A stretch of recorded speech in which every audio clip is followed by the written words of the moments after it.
Hey, welcome back to my channel Endless Pages. I'm Liv and welcome to today's video, which is my October TBR.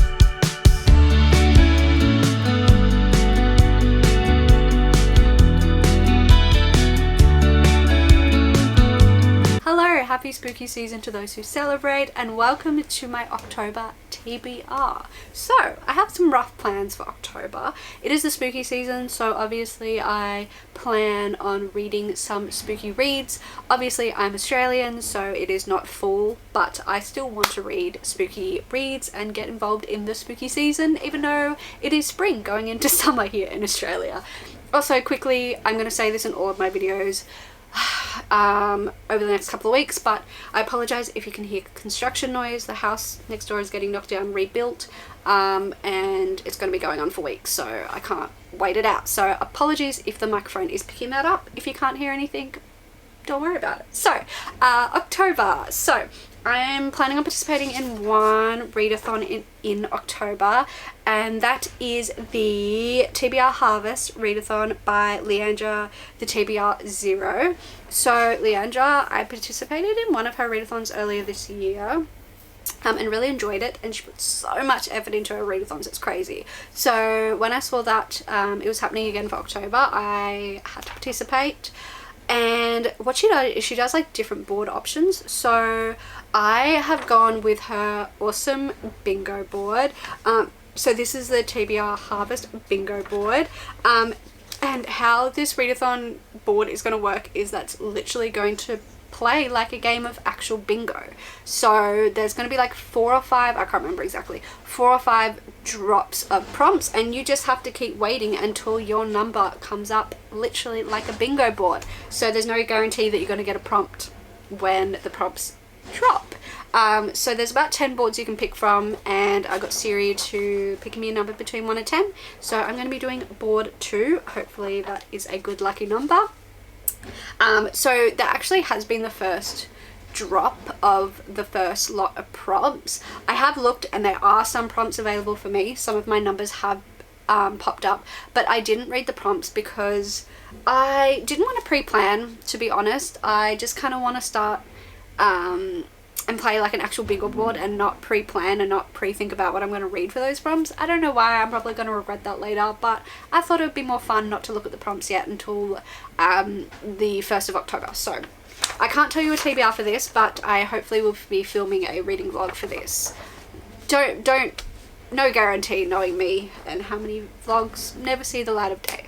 But now that I've talked about that readathon, I want to talk to you about my TBR hopefuls. So these are books that I want to get done in the spooky season. No guarantee I read them all, it's just kind of like a list of possibilities. Let's start with the spooky books that I already had on my physical TBR. First up, Our Crooked Hearts by Melissa Albert. I believe this is a YA witchy kind of book, so lies, witchcraft, super bad choices. Ivy's summer kicks off with a series of disturbing events. As unnatural offerings appear on her doorstep, she's haunted by fragmented memories from her childhood, suggesting there's more to her mother Dana than meets the eye. Dana's tale starts a year she turns 16 when she embarks on a major fling with the supernatural. Too late, she realizes that powers she's playing with are also playing with her. Years after it begins, Ivy and Dana's shared story will come down to a reckoning between a mother, a daughter, and the dark forces they should have never messed with. I'm quite intrigued. It sounds like it's going to take place potentially in the present and in the past, recounting Dana's story. So I'm very intrigued. I haven't read her other book, The Hazelwood, so this will be my first time reading this author, hopefully. Next up on my physical TBR, we have The Luminous Dead, and this is by Caitlin Starling. This is like a space horror, I believe. So again, I'll just read you the blurb because I don't really know. So let's see, a thrilling atmospheric debut with the intense drive of The Martian and Gravity and the creeping dread of annihilation, in which a caver on a foreign planet finds herself on a terrifying psychological and emotional journey for survival. Sounds intense. So when Gaia Price lied her way into this expedition, she thought she'd be mapping mineral deposits, and the greatest dangers might be cave collapses and gear malfunctions. She also thought that the fat paycheck meant she'd get a skilled service team monitoring her suit and environment, keeping her safe, keeping her sane.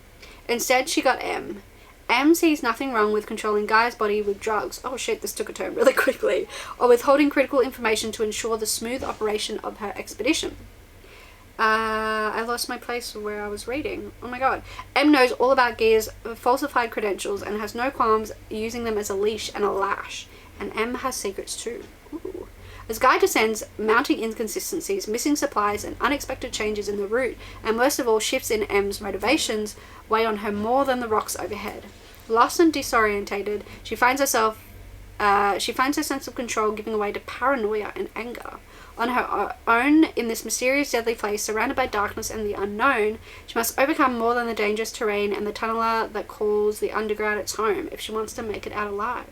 She must confront the ghosts in her own head, but why can't she shake the feeling she's being followed? This sounds intense. This sounds really intense. This sounds like the perfect spooky season read. It sounds terrifying, and I'm genuinely excited to read this now. I hope I can get to it. Wow, intense. Okay, next on the physical TBR is My Heart is a Chainsaw by Stephen Graham Jones. This will be my first Stephen Graham Jones. I know it's very, very popular, so I have high hopes for this one. Again, I don't really remember what it's about, so let's read the blurb together. Some girls just don't know how to die. Jade Daniels is an outcast, half Indian with an abusive father and an absent mother. In Prufrock, a town that wants nothing to do with her. Now one class away from dropping out of school, she's pouring her life and soul into her last assignment, a personal history of horror films. But Prufrock doesn't rest easy. As blood spills in the lake and violent stories refuse to stay buried, Jade's encyclopedic knowledge of horror cinema begins to make sense of everything that's happening in a rapidly gentrifying rural lake town. And with the arrival of the final girl, Letha Mondragon, that's a cool name, she's convinced an irreversible sequence of events has been set into motion. As Jade dives deep into the history of her hometown, the missing tourists, the drowned church in Indian Lake, the tragic deaths at camp years ago, the town strives to keep her trapped. But as outcasts still life and fight and cry and love fiercely, even as the terror descends and blood flows, they never ever give up. Holy shit! This sounds really good as well. Also sounds like it might have a little bit of commentary as well, which is a nice balance, I think. Homage to slasher films. Oh my gosh. These books have been sitting on my TBR, like on my physical TBR for so long. I don't know why I haven't read them. I'm so hyped about all of them now. And a more recent addition to my physical TBR, She's a Haunting by Trang Fang Tran. I believe this is also YA horror. I'll read the blurb again. This house eats and is eaten. This summer, Jade has one goal: to survive living a life with her sister and their estranged dad while he fixes up a decaying colonial house in Vietnam. If she can be straight enough, Vietnamese enough, American enough, then college and freedom will be hers. But the house has other plans. Dead bugs line its windowsill and its gardens glow monstrous blooms.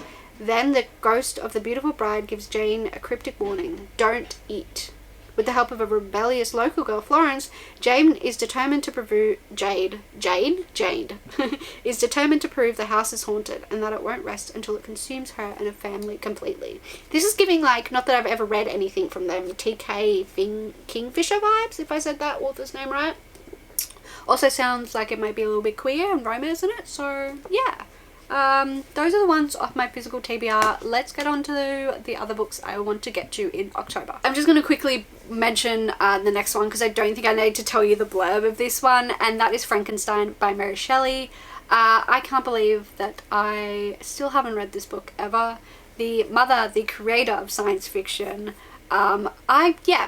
Perfect month. I think I put this on like every October TBR for years, to be honest, and I'm feeling lucky. I feel that this will be the year that I finally read it. The next book comes from my Read the World challenge. That is a challenge created by Tracy. I will tag the story graph for the challenge in the description below, created by my friend Tracy.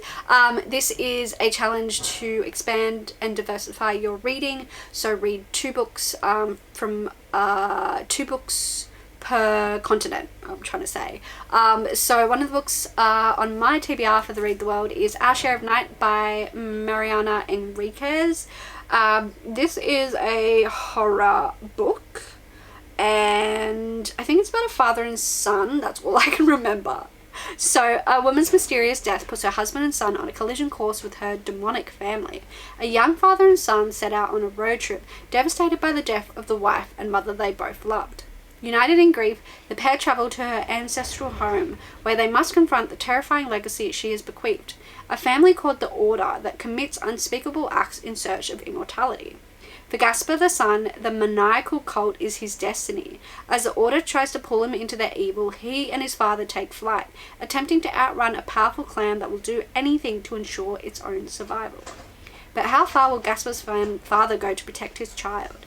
And how can anyone escape their fate? Moving back and forth in time from London, in the swinging 1960s to the brutal years of Argentina's military dictatorship and its turbulent aftermath.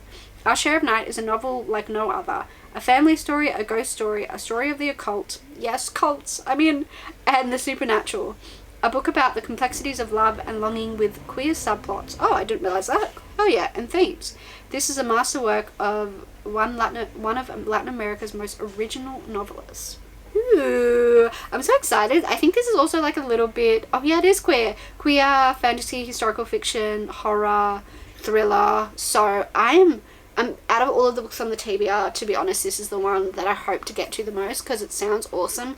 Plus it'll be another book completed on my Read the World challenge, which I'm not really doing super well in. Those are the 6 books that I'm hoping to get to in October. I'm hoping a lot of these will work for prompts on the bingo board. I know not all of the prompts are bookish prompts. I think some of the prompts are like life prompts, so that makes me a little bit nervous, but 6 books is technically doable for me, so this could be my set TBR depending on how this goes. But knowing me, I will not read a single book on this TBR, but other than Our Share of Night, hopefully, because that one sounds absolutely amazing. Let me know in the comments below, are you participating in TBR Harvest? If so, what board are you going to be completing? Are you doing the bingo board like me or one of the others? If not, let me know in the comments what is the spooky book you are most looking forward to reading in the month of October. Give this video a like if you enjoyed, subscribe if you'd like to see more of my content, and I will see you in whatever the hell I post next. Bye!